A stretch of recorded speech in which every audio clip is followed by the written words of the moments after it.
Ever notice how you can start liking something just because you see it all the time? Or maybe you develop a dislike for something because of a bad first impression? Today, we're going to take a deep dive into how those likes and dislikes actually form and what makes them stick around or fade away.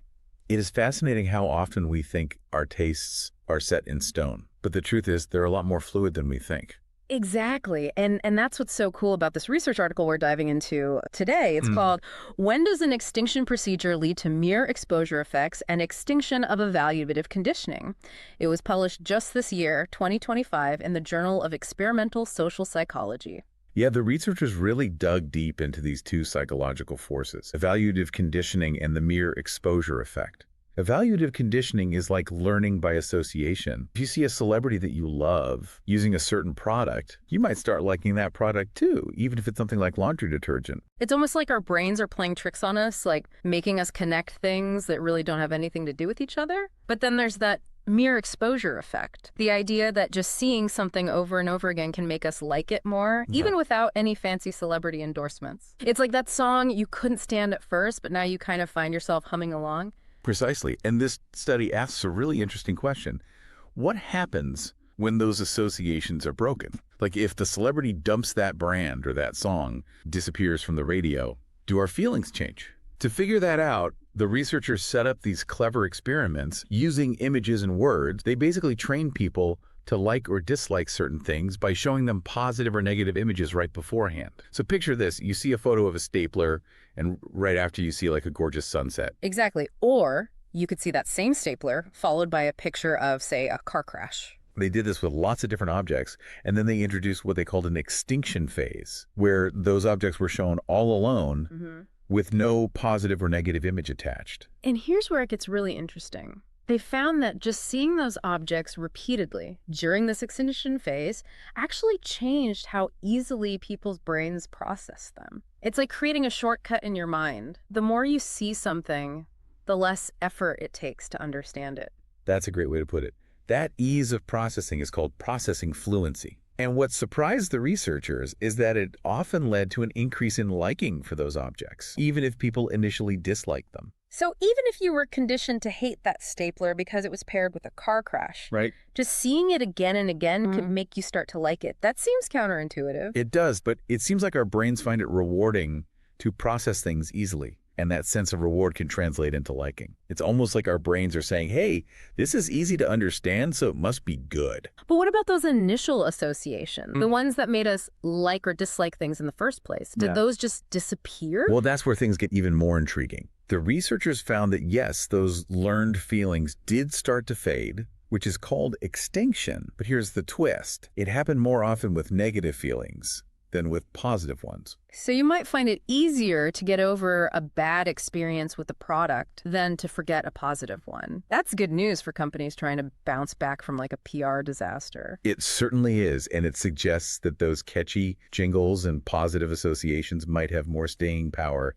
than we realize. Okay, this is a lot to take in. So far, we've learned that repeated exposure can actually make you like something more, even if you initially disliked it, thanks to this thing called processing fluency. Right. But getting rid of those learned feelings is more likely to happen with negative associations than positive ones. Did I get that right? You nailed it. But there's another layer to this whole process that the researchers uncovered, and it has to do with how we make judgments about things. Whether we just give something a quick rating or really ponder, it can actually impact whether those learned associations stick around. Now I'm really curious. Tell me more about how our thought process affects all of this. Think about it this way. When you make a decision about something, you're tapping into your memory bank of past experiences. Let's say you're trying a new food for the first time. If you just take one bite and decide, nope, not for me, that initial judgment might stick with you. Because it's the only memory you have of that food. Exactly. But if you keep trying it, taking a few bites each time and really thinking about the flavors, those newer experiences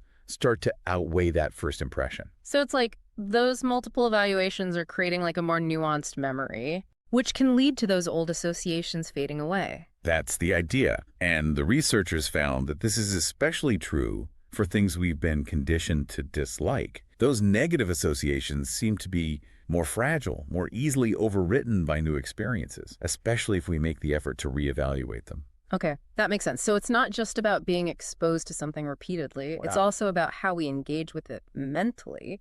But how does all of this play out in the real world? I mean, Wow. we're not always like consciously evaluating every like and dislike. You're right. A lot of this happens beneath the surface, but understanding these underlying mechanisms can still be incredibly useful. Think about how this applies to advertising. Companies are constantly trying to create positive associations with their products. Like using catchy jingles or celebrity endorsements to make us feel good about their brand. Exactly. They're leveraging the power of evaluative conditioning to influence our preferences. And this research suggests that those positive associations can be pretty powerful, especially if they're reinforced through repeated exposure. So that's why we see the same ads over and over again. It's not just about getting their name out there. It's about embedding those positive associations in our minds. Precisely.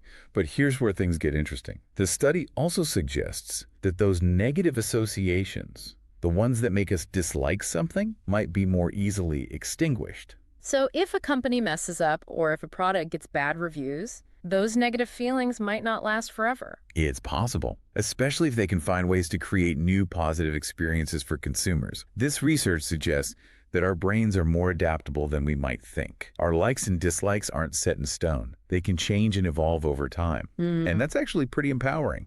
It is. It means we're not stuck with those knee-jerk reactions or those preferences we've inherited from our past. We have the ability to reshape our tastes and explore new possibilities. And that brings us to a fascinating question. If our preferences are so malleable, how can we use this knowledge to make more conscious choices about what we allow to influence us?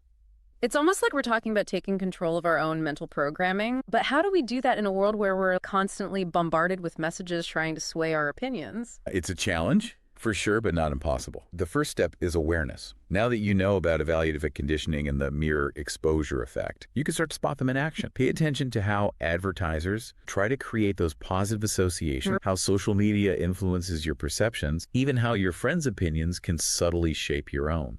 So it's about being more mindful of the information we're taking in and recognizing that not all of it is neutral. Exactly. And once you're more aware of those influences, you can start to question them. Do you really like that product because it's inherently good? Or is it because you've seen it plastered all over your Instagram feed? Does that opinion truly resonate with you? Or is it just an echo chamber of your social group? It's like we need to become more critical thinkers, not just about the big issues in the world, but also about our own seemingly insignificant preferences. And remember, those negative associations can fade with repeated evaluation. You can challenge your own biases by actively seeking out different perspectives. If you find yourself drawn to a certain type of information, make a conscious effort to explore viewpoints that challenge your assumptions. So instead of just going with the flow, we can actually steer our own preferences in a direction that aligns with our values and goals. Precisely. It's about recognizing that we're not just passive recipients of information. We have the power to choose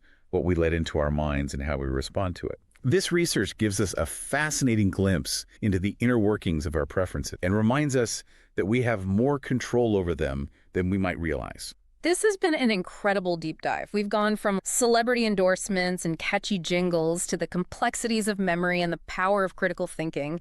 It really makes you realize that something as simple as liking or disliking something is actually the result of a fascinating interplay of psychological forces. It's a testament to the incredible adaptability of the human brain.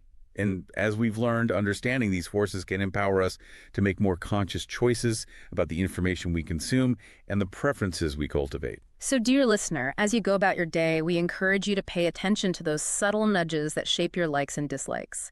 Question your assumptions, explore different perspectives, and remember, you have the power to choose what you like and, more importantly, what you value. Thanks for joining us on this deep dive.